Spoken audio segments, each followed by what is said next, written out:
चलिए सीधे आज के इस एक्सप्लेनर में चलते हैं और 4 मई 2026 को बिहार में हुए विक्रमशिला सेतु के ढहने की पूरी कहानी को डिकोड करते हैं। एक होस्ट के नाते मैं कह सकती हूँ कि ये कोई मामूली घटना नहीं थी। इस हादसे ने पूरे इलाके को हिलाकर रख दिया। हम इसकी तकनीकी खामियों से लेकर इसके गहरे मानवीय प्रभाव तक हर एक पहलू पर बारीकी से बात करेंगे। तो बिना किसी देरी के चलिए शुरू करते हैं। जरा सोचिए, रात का घना अंधेरा है और 4.7 किलोमीटर लंबी एक इतनी अहम जीवन रेखा का एक बहुत बड़ा हिस्सा अचानक टूट जाता है। 33 मीटर का एक विशाल कंक्रीट स्लैब रातों रात गंगा नदी में समा जाता है। उत्तर और दक्षिण बिहार को जोड़ने वाला ये पुल जब टूटा तो अचानक 16 जिलों का सीधा संपर्क पूरी तरह से कट गया। सच में ये एक ऐसा भयानक स्ट्रक्चरल फेलियर था जिसकी किसी ने सपने में भी उम्मीद नहीं की थी। उस रात आखिर हुआ क्या था? अगर टाइमलाइन पे नजर डालें तो रात 11:33 पर पिलर नंबर 133 नदी के तल में धंसने लगा। कुछ ही मिनटों बाद करीब 11:55 पर यह पिलर एक बहुत ही खतरनाक एंगल पर झुक गया और यहीं पर पुलिस तुरंत हरकत में आई और ट्रैफिक को रोक दिया। 12:10 तक पूरे पुल को खाली करा लिया गया था और फिर ठीक 1:10 पर वो 33 मीटर का स्लैब सीधे नदी में जा गिरा।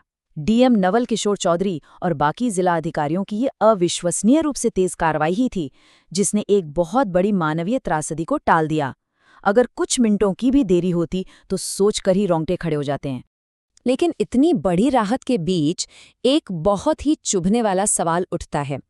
25 साल पुरानी एक इतनी अहम और मजबूत मानी जाने वाली जीवन रेखा अचानक नदी में कैसे गिर सकती है? ये सवाल हमें उस रात की अफरा तफरी से निकालकर इस इंजीनियरिंग फेलियर के गहरे तकनीकी विश्लेषण की तरफ ले जाता है। आखिर ऐसी कौन सी चूक हुई जिसने इतने विशाल ढांचे को ताश के पत्तों की तरह बिखेर दिया? इसका एक बड़ा सुराग एलिगेटर क्रैकिंग यानी मगरमच्छ की खाल जैसी दिखने वाली दरारों में छिपा है। सच कहूं तो पुल चीख चीख कर मदद मांग रहा था। एक्सपर्ट्स के मुताबिक कंक्रीट में इस तरह की दरारें पड़ना खतरे की एक बहुत बड़ी घंटी होती है। ये दरारें साफ बता रही थीं कि ढांचे पर जबरदस्त दबाव है और ये किसी भी वक्त टूट सकता है। ढहने से बहुत पहले ही ये दरारें पुल की जर्जर हालत की गवाही दे रही थीं, जिन्हें एक स्पष्ट चेतावनी माना जाना चाहिए था।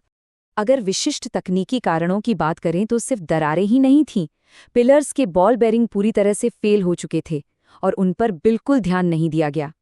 पिलर्स को स्टीमर की टक्करों से बचाने वाले कंक्रीट जैकेट भी टूट फूट रहे थे।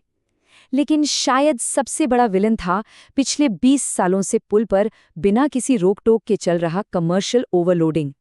2 दशकों तक क्षमता से कहीं ज्यादा भारी वाहनों के गुजरने से पिलर 133 की ढांचागत मजबूती अंदर ही अंदर पूरी तरह खोखली हो चुकी थी।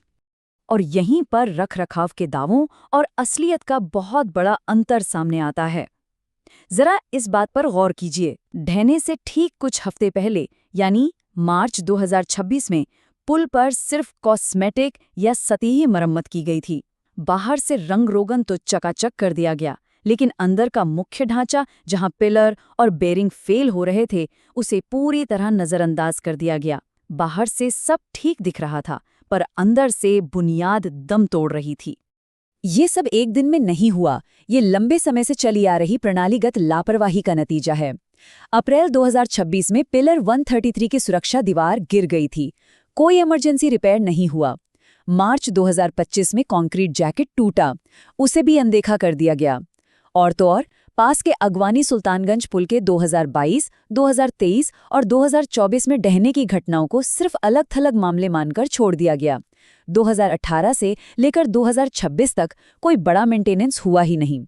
ये सब मिलकर इस क्षेत्र के बुनियादी ढांचे की विफलताओं के एक बहुत बड़े पैटर्न को उजागर करते हैं। जाहिर है, इतनी बड़ी घटना के बाद प्रशासनिक हलचल तो होनी ही थी। राज्य के सड़क निर्माण विभाग ने घोर लापरवाही के लिए कार्यकारी अभियंता को निलंबित कर दिया है। रखरखाव के इंसाफ संकेतों को नजरअंदाज करने वाले अन्य अधिकारियों पर भी सख्त अनुशासनात्मक कार्रवाई की जा रही है। राजनीतिक मोर्चे पर विपक्ष ने निर्माण सामग्री की खराब गुणवत्ता और भ्रष्टाचार का आरोप लगाते हुए सरकार को घेरा है।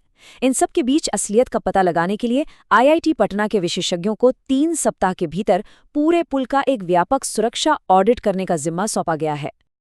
अब इन तकनीकी और राजनीतिक पहलुओं से थोड़ा हटकर इसके जमीनी और मानवीय प्रभाव को देखते हैं। पुल के टूटते ही ऐसा लग रहा है जैसे 90s का दशक लौट आया हो। लाखों लोगों को अचानक उस दौर में धकेल दिया गया है जहां नदी पार करने के लिए पूरी तरह से नावों और स्टीमरों पर ही निर्भर रहना पड़ता था। ये देखना वाकई दुखद है कि कैसे एक ही रात में पूरी आबादी की जिंदगी की रफ्तार पर अचानक ब्रेक लग गया है। और इस ब्रेक का असर देखिए, 120 मिनट। जो सफर पहले पुल के जरिए महज 15 मिनट में फर्राटे से तय हो जाता था, उसे पूरा करने में अब नावों के सहारे पूरे 2 घंटे लग रहे हैं। ये सिर्फ समय की बर्बादी नहीं है, बल्कि रोजमर्रा की जिंदगी में एक बहुत बड़ी रुकावट है, जिसने लोगों के रूटीन को पूरी तरह से तहस-नहस कर दिया है। जमीनी हकीकत और भी ज्यादा गंभीर है। स्थानीय दूध बेचने वालों और छोटे वेंडर्स की परेशानियां तो और भी बढ़ गई हैं। नाविक उनके भारी कंटेनर्स नाव पर लादने से मना कर रहे हैं। नतीजा, उनका सामान घाटों पर ही पड़ा पड़ा खराब हो रहा है।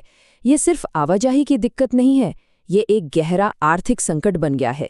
फेरी वालों के इस इनकार ने सीधे तौर पर इन छोटे व्यापारियों की आजीविका पर चोट की है। उनकी खून पसीने की कमाई लिटरली घाटों पर सड़ रही है। घाटों पर उमड़ती इस भारी भीड़ को देखते हुए प्रशासन ने तुरंत कुछ इमरजेंसी नियम लागू किए हैं। जिलाधिकारियों की देखरेख में नावों का किराया फिक्स कर दिया गया है। वयस्कों और दोपहिया वाहनों के लिए 50 रुपये और 12 साल से कम उम्र के बच्चों के लिए 20 रुपये। इसके अलावा घाटों पर बैरिकेड्स लगा दिए गए हैं और क्राउड कंट्रोल के सख्त प्रोटोकॉल लागू किए गए हैं, ताकि अफरा तफरी में या नावों पर ओवरलोडिंग के कारण कोई नया हादसा न हो जाए। तो अब सवाल है कि इस हालात से निपटा कैसे जा रहा है। अच्छी बात यह है कि इमरजेंसी रिकवरी का काम जोरों पर है।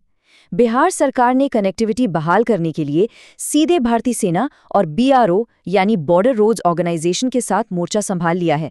कोलकाता से भारी मालवाहक जहाज मंगवाए जा रहे हैं और सबसे बड़ी राहत की बात यह है कि अगले 2 महीनों के अंदर ही एक अस्थायी बेली ब्रिज बनाने की तैयारी चल रही है। लॉजिस्टिक्स के इस पूरे सेटअप को देखें तो वाहनों को नदी पार कराने के लिए शार्क शिपिंग कंपनी के 4 भारी मालवाहक जहाज़ों को कोलकाता से तैनात किया गया है। ये जहाज फिलहाल एक बहुत बड़ी अस्थायी जीवन रेखा साबित हो रहे हैं। ये एक बार में 10 से 24 वाहनों को सुरक्षित नदी के पार ले जा सकते हैं। इस कदम से कमर्शियल गाड़ियों की आवाजाही और जरूरी सामानों की सप्लाई चेन को फिर से पटरी पर लाने में बहुत मदद मिल रही है। हालांकि ये सब टेम्पररी सॉल्यूशंस हैं। लॉन्ग टर्म प्लान क्या है?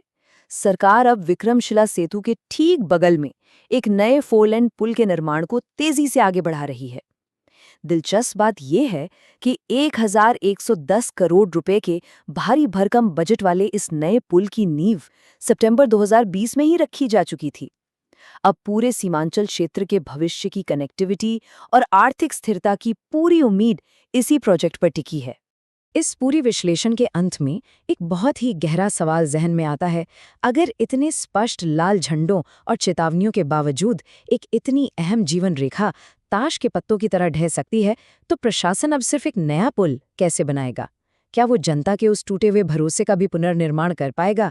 ये सोचने वाली बात है, जो भविष्य के सभी इंफ्रास्ट्रक्चर प्रोजेक्ट्स पर एक बड़ा सवालिया निशान लगाती है। इसी विचार के साथ ये एक्सप्लेनर यहीं खत्म होता है। चीज़ों को गहराई से समझने की ये जिज्ञासा हमेशा बनाए रखें।